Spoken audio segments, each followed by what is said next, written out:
Big seven లో మనం next చూడబోతున్న అంశం కలెక్టర్ గారు ఇది మీ పనితీరు. నాయకులు ప్రజల కోసం పోరాడతారు, ప్రశ్నిస్తారు. కానీ ప్రభుత్వ అధికారులు తమ బాధ్యతలను విధుల్ని సక్రమంగా నిర్వర్తించినప్పుడే ఏ ప్రాంతమైన సమగ్రంగా అభివృద్ధి చెందుతుంది. అలా ఓ జిల్లా అభివృద్ధి పదంలో పయనించాలి అంటే ఆ జిల్లా కలెక్టర్ మీదే ఆధారపడి ఉంటుంది. మరి విశాఖ జిల్లా కలెక్టర్ హరేంద్ర ప్రసాద్ పనితీరు ఎలా ఉంది? ప్రజా సమస్యల కోసం ఆయన ఎలా పనిచేస్తున్నారు? పరిష్కారాన్ని చూపిస్తున్నారా?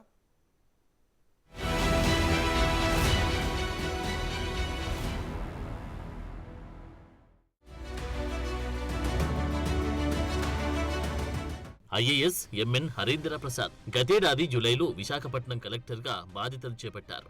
అంతకుముందు కేఆర్పురం ఐటీడీఏ పీఓగా సబ్ కలెక్టర్గా పనిచేశారు. తర్వాత ఆర్థిక శాఖలో డిప్యూటీ సెక్రటరీ క్యాడర్లో సీఈఓగా ఎఫ్ఎంఎస్ లో కొంతకాలం పనిచేశారు. కాపు కార్పొరేషన్ ఎండీగాను, నెల్లూరు జాయింట్ కలెక్టర్ గాను సేవలందించారు. ఆరోగ్యశ్రీ ట్రస్ట్ సీఈఓగా 17 నెలలు పనిచేశారు. తర్వాత state additional chief electoral officer గా బాధ్యతలు చేపట్టి ఎన్నికలను విజయవంతంగా పూర్తి చేశారు. పనితీరు ఎలా ఉంది? హరేంద్ర ప్రసాద్ నిత్యం ప్రజలకు అందుబాటులో ఉంటూ సామాన్య ప్రజల కలెక్టర్గా పేరు తెచ్చుకున్నారు.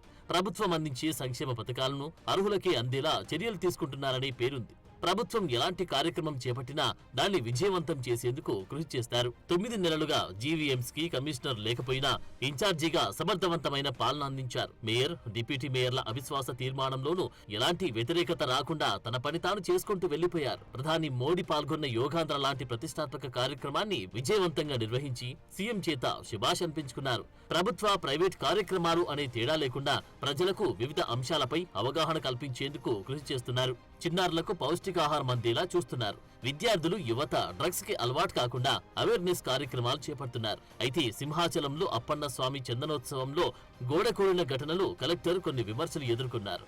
పత్రికలు, మీడియా, సోషల్ మీడియాలో వచ్చే కథనాలపై వేగంగా స్పందించి చర్యలు తీసుకుంటారు. కలెక్టర్ అని దర్పం చూపించకుండా సామాన్య వ్యక్తిగా జనంతో కలిసిపోతారని పేరుంది.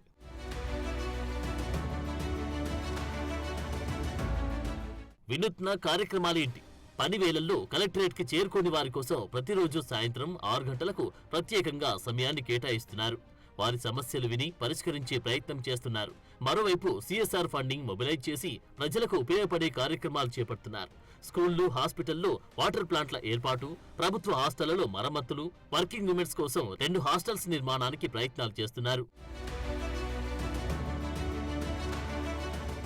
ప్రజలతో సత్సంబంధాలు ఉన్నాయా? ప్రతి సోమవారం కలెక్టరేట్లో ప్రజల నుంచి వచ్చే ఫిర్యాదుల్ని, వినతుల్ని వీలైనంత వేగంగా పరిష్కరించేందుకు ప్రయత్నిస్తారని పేరుంది. జనం సమస్యల్ని ఓపిగ్గా వింటారు.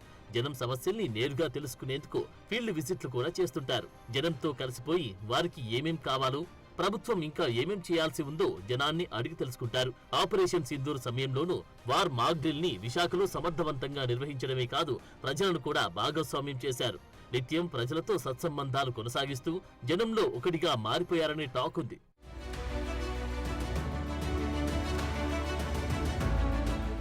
ఫైళ్ల క్లియరెన్స్ ఎలా ఉంది?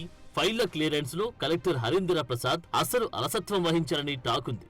స్పందన కార్యక్రమంలో వచ్చే ఫిర్యాదుకైనా, ప్రజాప్రతినిధుల నుంచి వచ్చే వినతులకైనా, అభివృద్ధి పనులకు బిల్లుల చెల్లింపు విషయంలోనైనా ఫైళ్లని వేగంగా క్లియర్ చేస్తారని చర్చ ఉంది. పరిశ్రమలు, ఐటీ సంస్థల ఏర్పాటుకు భూముల కేటాయింపులో జాప్యం జరగకుండా చూస్తున్నారు. రిషికొండ బీచ్ కు తలమార్గంగా ఉన్న బ్లూ ఫ్లాగ్ రద్దయిన సమయంలో నెల రోజుల్లోనే ఫైల్స్ మూవ్ చేసి బ్లూ ఫ్లాగ్ ని పునరుద్ధరించారు. ఏ రోజు కలెక్టర్ బంగ్లాకి ఒక్క ఫైల్ కూడా తీసుకెళ్లిన దాఖలాలు లేవు. అన్ని ఫైల్స్ ని ఆఫీసులోనే క్లియర్ చేస్తారని చెబుతున్నారు.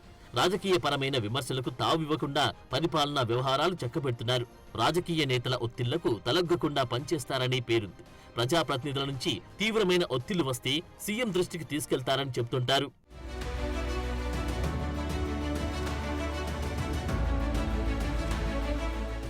ఓవరాల్ గా కలెక్టర్ రేటింగ్: కలెక్టర్ పనితీరు 4/5, వినూత్న కార్యక్రమాలు 2/5, ప్రజలతో సత్సంబంధాలు 4/5, ఫైళ్ల క్లియరెన్స్ 4/5.